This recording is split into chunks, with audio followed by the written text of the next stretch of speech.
Well, good afternoon. In this difficult time, I've been trying to work out how I might still have you folks render a mask, and then I will arrange to get them cast in bronze. So what will happen here is, if we do not come back to class on the 13th of April, I will then send to you the following items and the instructions then along with this video as to how to follow through to make a mask at home. So what I will be sending you, and I will also prior to that time already have communicated with you and asked you to be going through on your own, selecting a mask and then getting to me that information as to what mask you have selected. I will then get a copy of the mask you want by Xeroxing it, and then it'll give us the stencil for what you're doing. So at the outset, what I will send you is a sheet of wax. I've already passed around a piece so you're familiar what this wax looks like and feels like. Also, I will be sending you a box knife. I will send you a couple of nails, and I will then tell you additionally and I will send you some gloves. What you will need to find on your own at home is either, if you have a wood burning set or a soldering iron, or maybe your folks have a soldering iron, that'll be perfect. If you have neither, then this larger nail that I'll be sending you, all you need to do is get a candle and heat the very tip of the nail in the candle. It doesn't have to be glowing red. In fact, it's just warm enough that it'll melt the wax, because what we're going to have to do is melt some pieces onto the mask that you've cut out. Okay, now you'll want to set yourself up in an area with a good table, and be sure and put down either some newspaper, or, in other words, you do not want to get this wax, especially if you're melting some of it, on the table or on the floor or on yourselves too much. So try to be neat with this. So I have made a copy of this Dan mask and enlarged it to the size that I'll try to have cast. So the first thing you'll do is trim the mask out just with a pair of scissors, and I'm presuming everyone has a pair of scissors.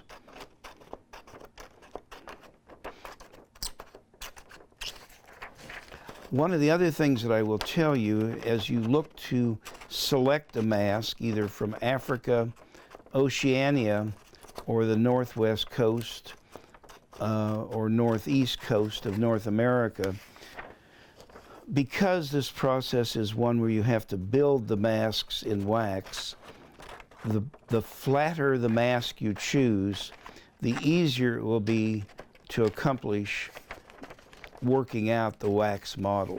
So do not choose a highly complex mask that has all kinds of parts that are coming out in a three-dimensional sense.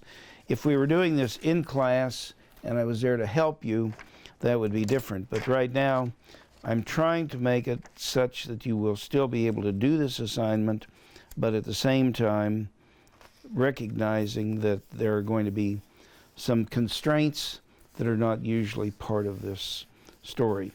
So now that I've cut out my mask, one of the things that I will do here with this nail is make some points on the areas that'll need to be cut out so that we can calculate those positions once I remove the pattern from the wax itself.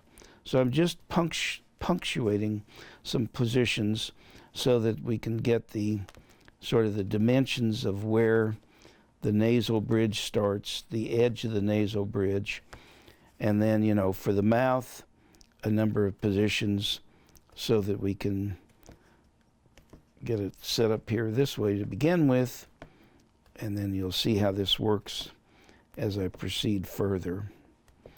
The other thing you'll need besides a wood burning set or a soldering iron or a candle to heat your nail would be a heat source, and the best heat source that you'll all have will be a hair dryer, because you'll want to warm this wax to some degree to bend it. It also is bendable just using, in other words, the heat of your hands will allow you to manipulate it. This wax is very forgiving. If you make a mistake, don't worry. You just melt it out of existence or cover it up and do it again. So again, this is a process which doesn't have to produce any stress, any anxiety. It's just an operation to allow you to create a piece which then can be cast into bronze. I very much wanted to be able to maintain the assignment. I'm very hopeful that we'll be back in class by the 13th of April. If that's the case, that's when we're scheduled to start the mask project anyway, so there should be no reason why we have a problem with not being able to accomplish it. But if we're not back, then this is an alternative attempt, and I'm sure that it'll work out fine. Trying to reassure everyone that we're not asking you to become an artist. We're asking you to become just someone who can, whether you have a background in art, a lot of technical skills, or zero, this is something that can be accomplished either way. And so now what I'm doing is cutting through the paper in the area that will be left open on the mask. So I'm defining the mouth area first, and then secondarily the slits that are the slits for the eyes. And this, by using this box knife, you get rid of the cut through the paper, and it leaves the marks on the wax. I've chosen a mask of the Dan Society in Africa. It was one of the societies. It was a society of elders. It was a society that kept people in line. It was more or less a policing society. And so it was, now I'll just remove this. Again, no hurry with this. Just proceed slowly and carefully.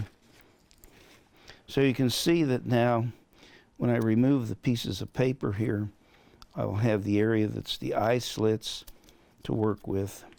The mouth is defined. And the nasal area then, to define it, will sweep down like this, because I used the points with the nail to define.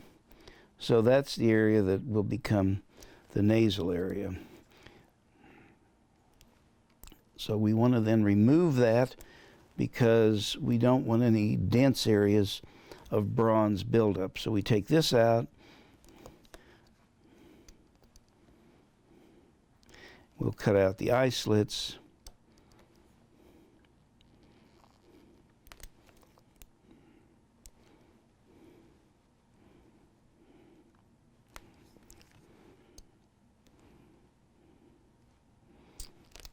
On these box knives that I'm sending you, they are just a throwaway type of a tool. But what you need to know, and if you have someone at home there that can assist you, these have a situation where when you push this together, it allows you to slide the blade back and forth. When you then pull that apart, it locks the blade. So again, be very careful. I mean, I don't want anyone hurting themselves, and I guess I'm not sending along any bandages. I'm presuming that everyone can slowly, carefully proceed.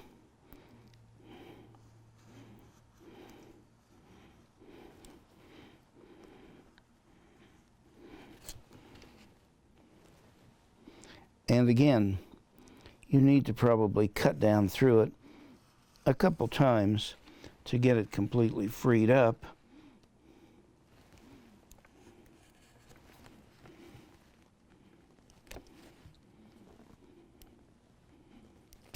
Like I say, there's really no way to make a mistake in this. You just want to try to have as good a cut around your stencil piece as possible so that it initially gives you the outline of your mask. I'm working on a piece of plywood because it gives me a hard surface. So again, this then, you'll see that you can pop this out.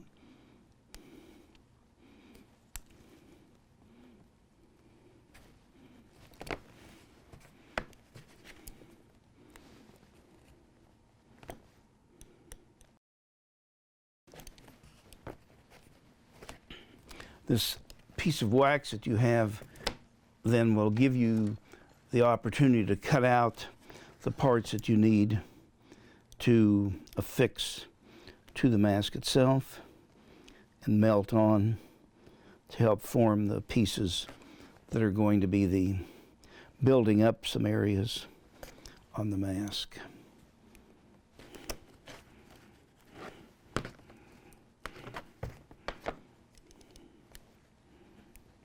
Again, do not handle this in any delicate way because this is a very forgiving material, and so what you need to do is just, you know, take your time. That's the main part of the story.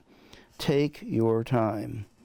Just enjoy the exercise because this is meant to be not only a learning exercise for working with material that most of you have not worked with, but also, in the end, then you'll produce a mask that you can send back to me the wax model that you've made, and then I will be able to get it cast. It's going to be a process of exchanging some things in the mail, and it will probably, obviously, then not allow us to have you present for the casting, which is certainly unfortunate, but you'll be watching this video which shows you the casting process taking place with a previous class of people. So it's again, we are not in times that have any analogy. It's a situation where we all just have to try to adapt to the best circumstance that we're able to accomplish under the prevailing restrictions that we are working with.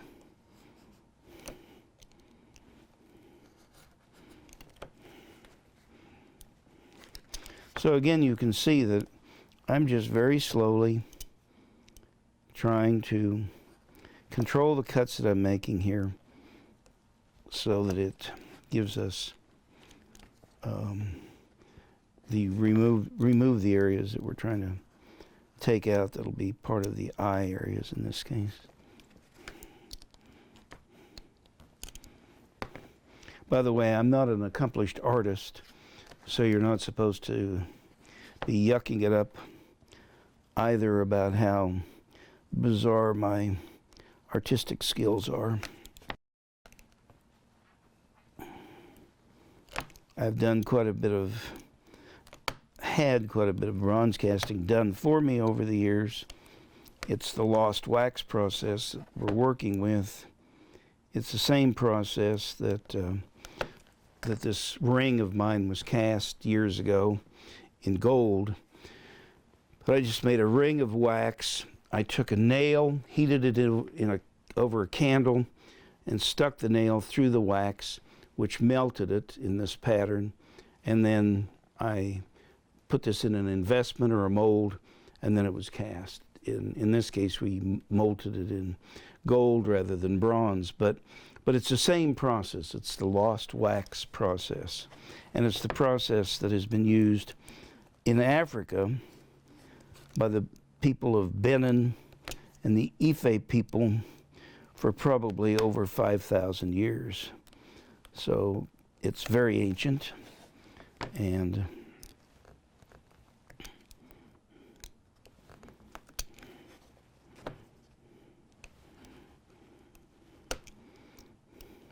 it's also the case that I won't be obviously available to talk to you online as you are working, but you can certainly contact me by email with questions if you have questions. But again, I think that this is going to be, in some ways, an interesting experiment. It's one that I would not necessarily have wanted to run, but I guess we're being forced into that by our situation.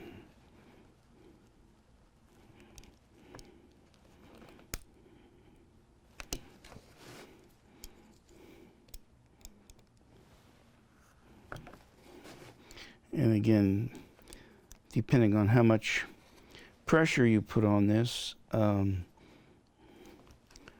you may have to go back several times to cut completely through. But again, that's certainly not a problem. You're just wanting to ultimately remove these pieces of wax that are allowing us to open up the design of the mouth in this case. This wax, in other words, is a very interesting wax because it's a combination of a beeswax and a paraffin, so that it is more malleable. It's more like working with molding clay. If any of you over the years have worked with just plain old molding clay. But of course we need to do it in wax, because when it's heated, it then vaporizes and allows a mold which is identical to the wax model to be created. So we're beginning to make a little bit of progress here.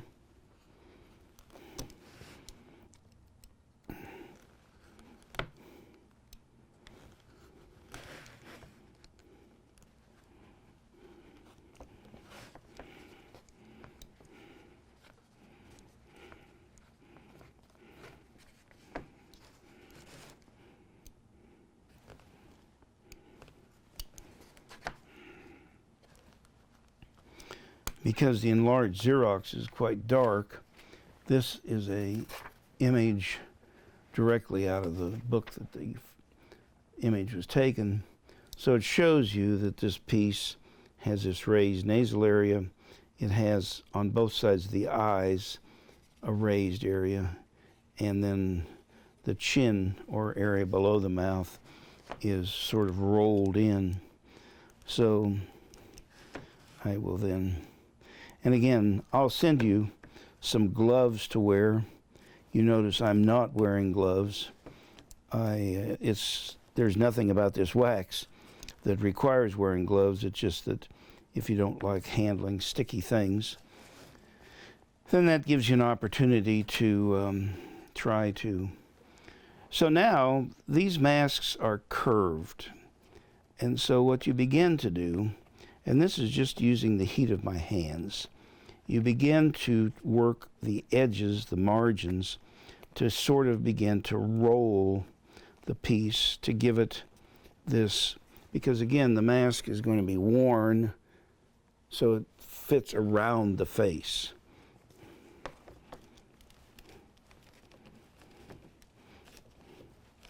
So it's kind of like kneading dough, if any of you have kneaded dough.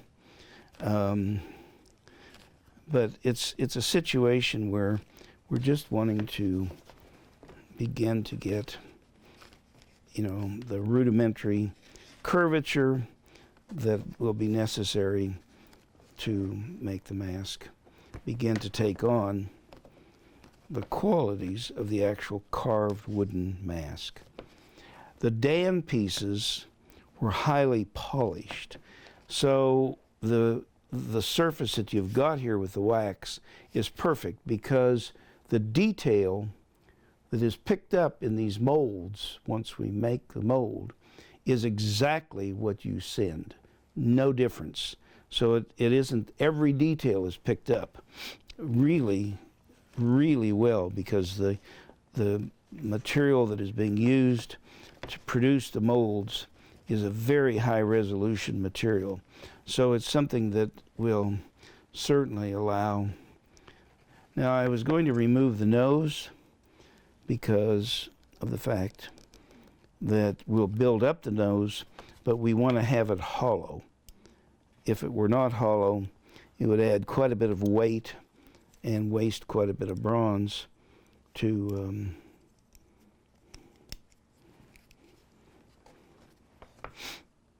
for no reason. So again, we're not trying to look for how much bronze we can burn up, because again, this is a situation where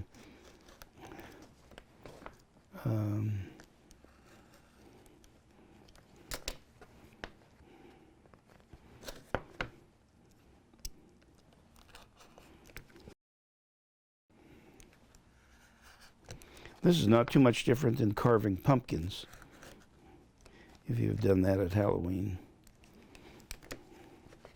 as far as the carving itself. So now we've freed that up. So we're beginning to take on the attributes. We'll want to keep working these edges. And again, just the heat of your hands as you go around will give you quite a bit of the necessary warmth, because this wax is very malleable. Like I said, it's something that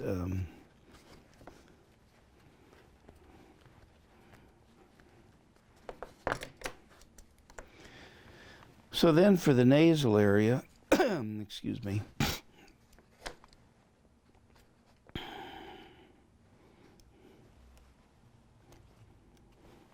with the pieces you have left here,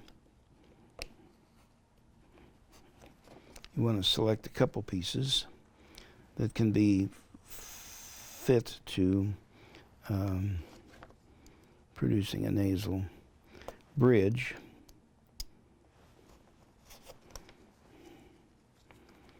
So what we'll be doing then is adding a piece like that and replicating the other half of it. Like I say, don't think that if you make some error in the way you cut this or anything else, that you're absolutely out of business, because that's not true at all. It's simply a situation where you just need to recut it, or so now I have these two halves, which are going to become the nose, and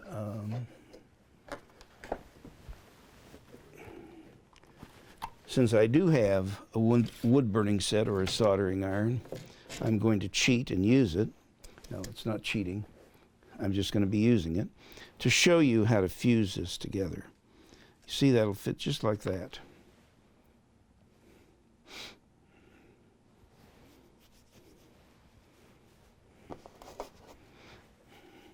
Just need to let this warm up for a moment.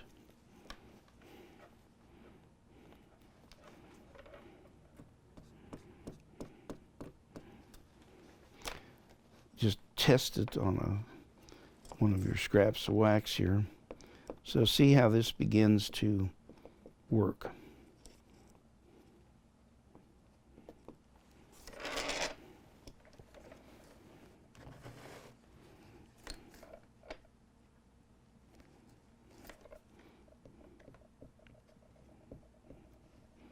So the first thing we want to do is fuse this together, and then begin to fuse this piece to the face. And again, it may be that you'll need to go back a couple times, because if you bend it, the piece may become loose, but you just go back and retouch it. So you can see that this is liquefying the wax, and so we just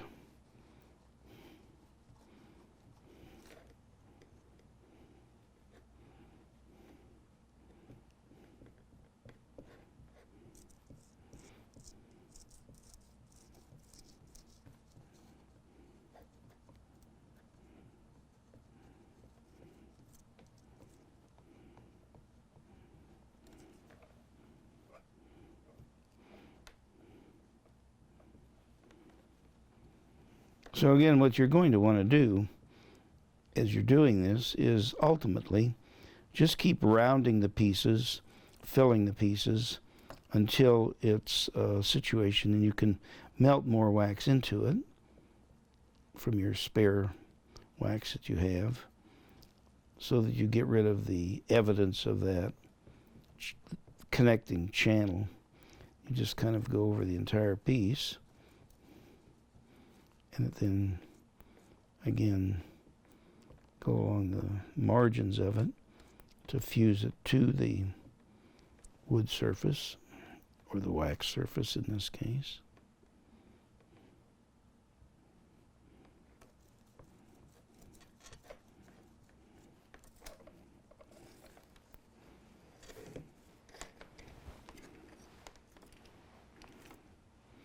I'll also be sending you a tongue depressor. Now see, that didn't quite adhere yet.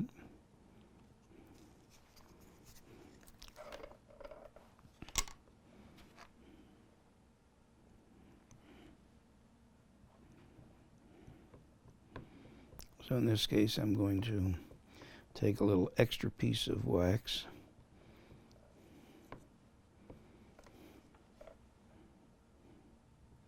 And then we let this cool for a few minutes. Also, if you're working with a soldering iron or a wood burning set, be sure to unplug it to cool it when you're not using it. Never walk away from one of these tools without unplugging it. Never. Because they're capable of taking on quite a bit of heat.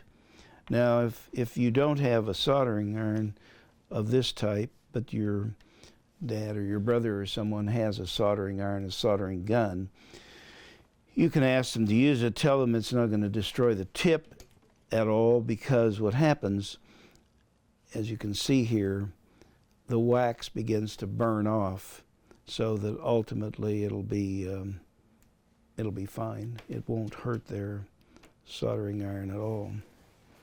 But now what we needed to do was the eyes themselves have some material that they were carved in such a way that they're, in other words, you need to add a little wax to accomplish the eyelids. I'll just demonstrate one side, and then, you know, you'll understand. I mean, it'll be the same process, except that you'll be doing two sides, clearly. In other words, I'll do one eye. You can calculate it to do both. And again, you can mold this material without using a heat source. In other words, you can curve it and so on to begin with, to get it more or less into the shape you want, and then use the soldering iron to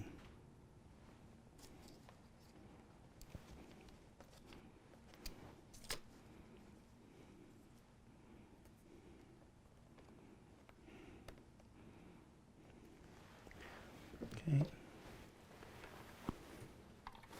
I just don't want the soldering iron to get too hot in between, so it's better to cool it down.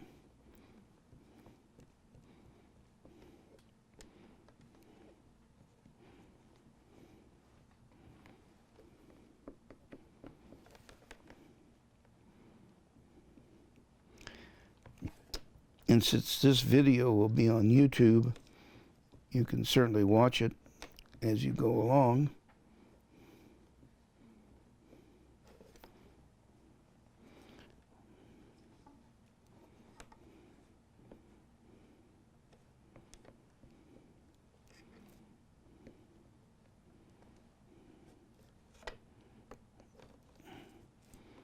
What you can see here is I'm getting rid of that sharp edge that was with the wax.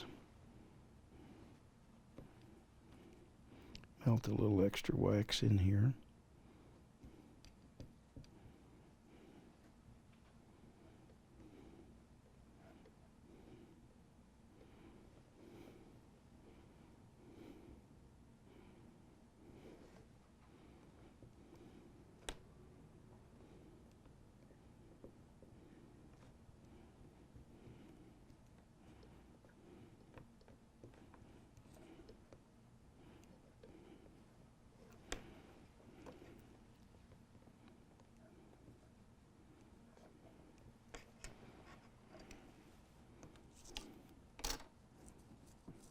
On the mouth, this part of the mouth is more rounded in, and also the edges here are more rounded, so you can just touch them a little bit with the wood burning thing to get rid of the cut marks.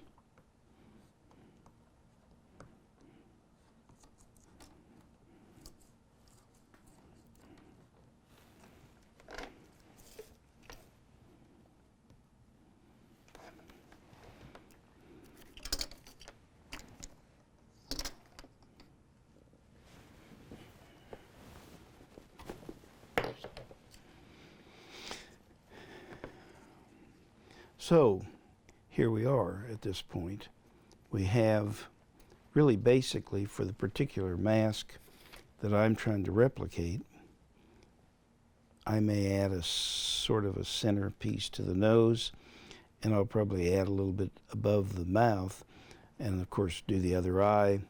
And then what you can also do is take your thumb and smooth this in, because it then gives you, once it's cooled, so you can do this without messing it up, it gives you a chance to smooth over the part that is showing you the melting so that it looks more like an actual carved piece.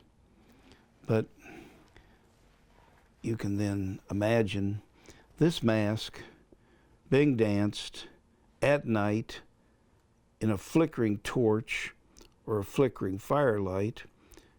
These surfaces of the Dan masks were rubbed with soot, so they were black, and then they were buffed, so they were highly polished.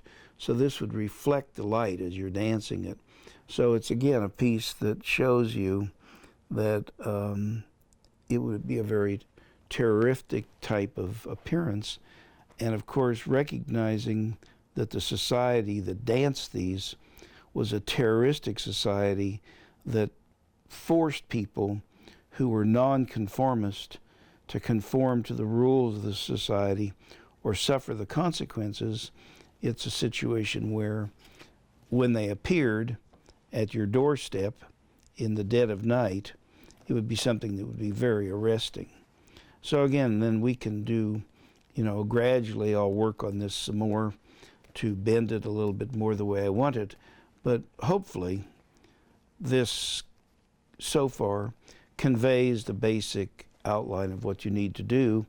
And then we were going to attach to this video the process of the casting that goes on, so that you'll see the complete from this stage through all the steps, including the pouring the bronze and then releasing the pieces from the molds. So I thank you very much for your attention, and I hope that our experiment, if we have to carry it out via mail and so on, turns out to be a successful experiment, so that ultimately I'll be able to get each and every one of you a bronze cast mask by the time the class ends. That image then, or that wax piece through the lost wax casting process, is next set up so that it can be dipped in a mold or shell making material, which we're demonstrating here.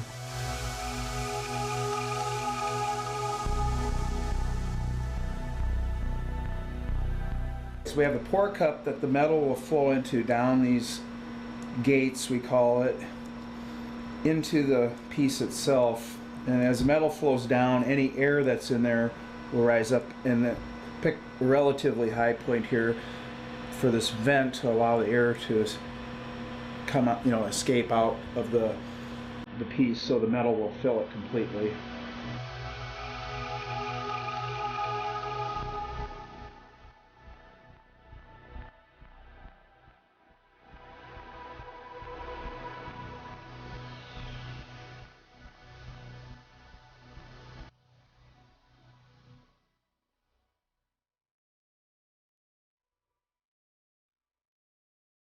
Once the shells are multiply dipped, sort of like creating a candle where you do multiple layers, they then are dried, and then the molds are put into a kiln at about 1500 degrees Fahrenheit to evaporate or to cause the wax to both melt and vaporize, and some of it runs out to be collected to be used at a later time.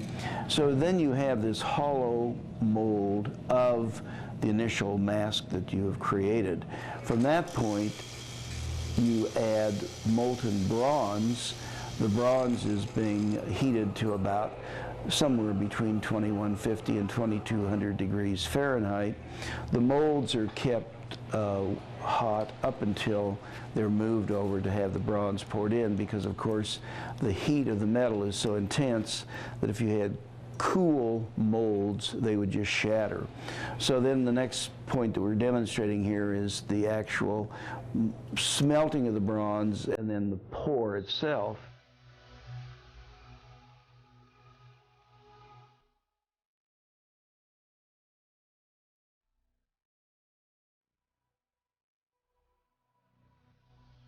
And then that is followed by a process of cooling, and the mold is then knocked off to create the, to release the bronze image that's been made.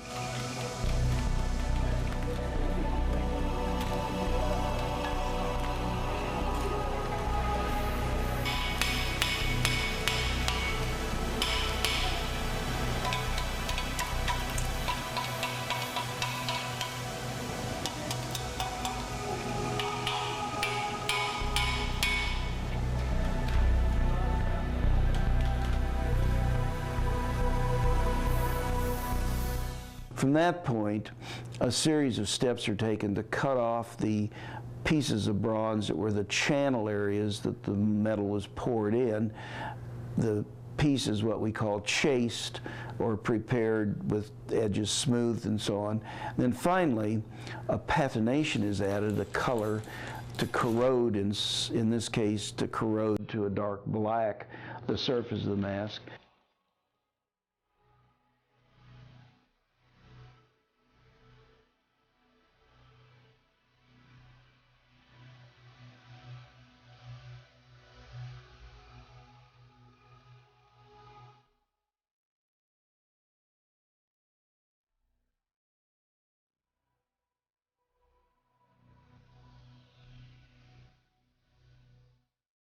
So the final step then is where the students have these pads that we're rubbing it out to highlight some of the areas on the surface of the mask. Again, these masks, when they were made in the various villages in the primitive art world, through use, parts of them become more highly polished, accentuated. In some cases, some pigments were added that were natural pigments, but in the case of these bronze pieces, we're just highlighting the areas on the surface of the piece so that you can better appreciate, the details.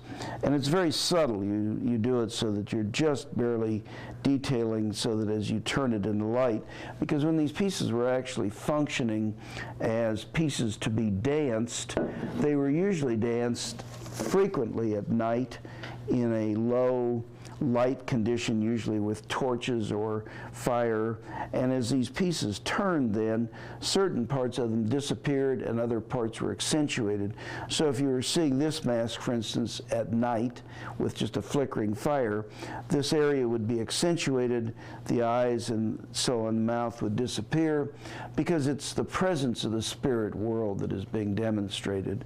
So again, the lost wax casting process gives us an opportunity to replicate these pieces in a very, very detailed way, and it also gives the students an opportunity to become more intensely involved in the particular culture that they've chosen to study and come to probably better appreciate the difficulties in replicating some of these pieces.